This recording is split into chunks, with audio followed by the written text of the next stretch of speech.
BJP का 12 करोड़ कार्यकर्ता है।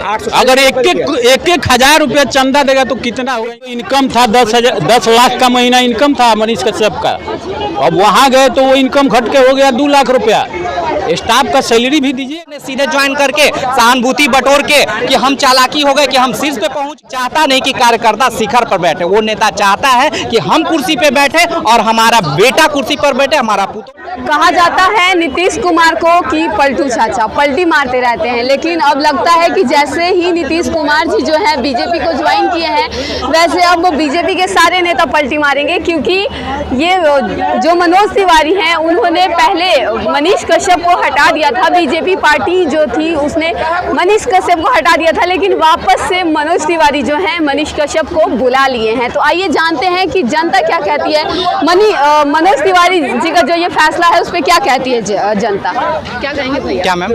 जो मनीष कश्यप को बुला लिए हैं मनोज तिवारी जी, उस पर क्या कहना चाहेंगे? पहले तो बीजेपी ने हटा दिया था उनको। देखिए, मनोज तिवारी जी एक नेता हैं और वो चाहते हैं कि संसद बना रहे। मनीष कश्यप की भी अपनी आकांक्षाएं थी, वो चाहे थे कि हम कुछ बनेंगे, इसी उस पे गए हुए।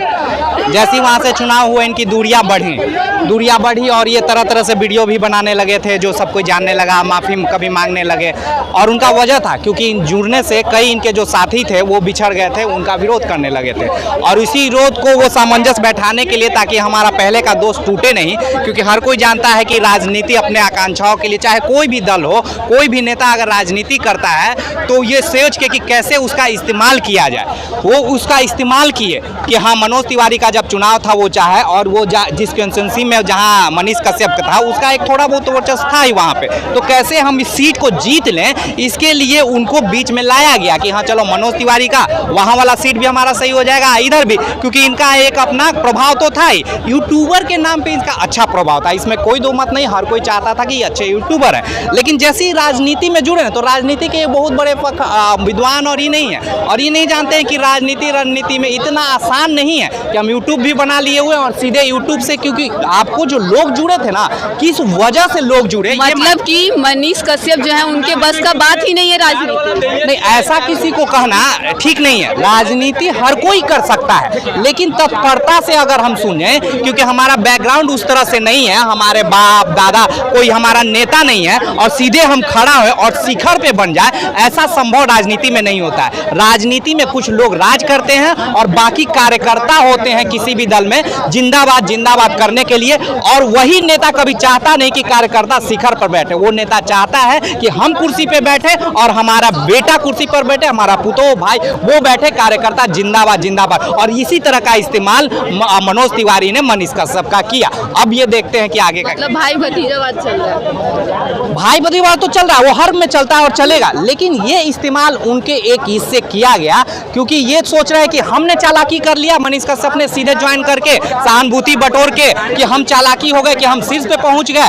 और मनोज तिवारी तो पहले से वो राजनीतिक था और उसके पीछे सब कोई जान रहा था कि इस तरह से करोगे तो ये वोट बैंक को हम यहाँ पे हासिल कर लेंगे, मनीष कश्यप यहाँ पे शिकार बनाएंगे, और बाकी उन्होंने अपना हासिल कर लिया है। अब आगे का देखते हैं कि मनीष कश्यप का क्या होता है। मनीष कश्यप जो है वो पहले बीजेपी को छोड़े, मतलब बीजेपी ने निकाल दिया मनीष कश्यप को, और उसके बाद फिर से वापस मनोज तिवारी बुला लिए। मनीष कश्यप को बीजेपी निकाला नहीं, ठीक है। मनीष कश्यप देखिए यूट्यूबर थे, उनका इनकम भी था, स्टाफ भी है उनके पास। बीजेपी ऐसा पार्टी है, वहाँ तो घोटाला होता नहीं है कि अपने कार्यकर्ता को आप दीजिएगा, ठीक है। वहाँ तो भाई ईमानदारी से काम करना पड़ेगा। इनका जो इनकम था 10 लाख का महीना इनकम था मनीष कश्यप का। अब वहाँ गए तो वो इनकम घट के हो गया 2 लाख रुपया। स्टाफ का सैलरी भी दीजिएगा ना, इसके कारण वो बीजेपी से अलग हुए, ठीक है। फिर अपना काम कर रहे हैं। एक मिनट, अंकल बोले कि बीजेपी लूटता खसुटता नहीं है। 10 साल से बीजेपी सत्ता में है। 840 करोड़ का दिल्ली का बीजेपी दीनदयाल उपाध्याय मार्ग पे कार्यालय बनाया। वो 840 करोड़ रुपया कहाँ से आया 10 साल के अंदर वो बता दिया जाएगा। बीजेपी का 12 करोड़ कार्यकर्ता है। अगर एक हजार रुपया चंदा देगा तो कितना होगा? हिसाब जोड़ के बताइए। अरे हिसाब, अरे यार। रिकॉर्ड में रहता। इनका भी तो सवाल जेन्युइन है आरएसएस कि का मोहन भागवत का क्या कहना था? मोहन भागवत एक आदमी BJP में है? नहीं आरएसएस में है। लेकिन अरे भाई हम भी आरएसएस में अच्छा, ठीक हैं, है। मोदी जी भी आरएसएस का अच्छी बात है। आइए ना। लेकिन जगत प्रकाश नड्डा बीजेपी का राष्ट्रीय अध्यक्ष, उन्होंने कहा कि मेरा आरएसएस से कोई संबंध नहीं है। बीजेपी का आरएसएस से कोई, इसी चुनाव में कहे थे, बीजेपी का कोई आरएसएस से कोई संबंध नहीं। जगत प्रकाश नड्डा जो बीजेपी का अध्यक्ष है। आरएसएस को कुछ करने का जरूरत नहीं। आरएसएस में कौन जाता है?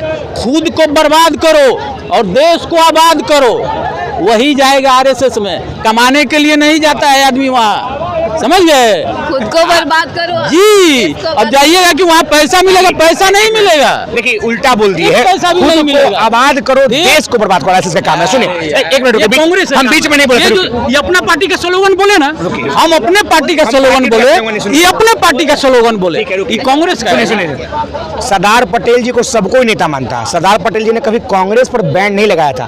3 बार सरदार पटेल ने आरएसएस पर बैन लगाया था।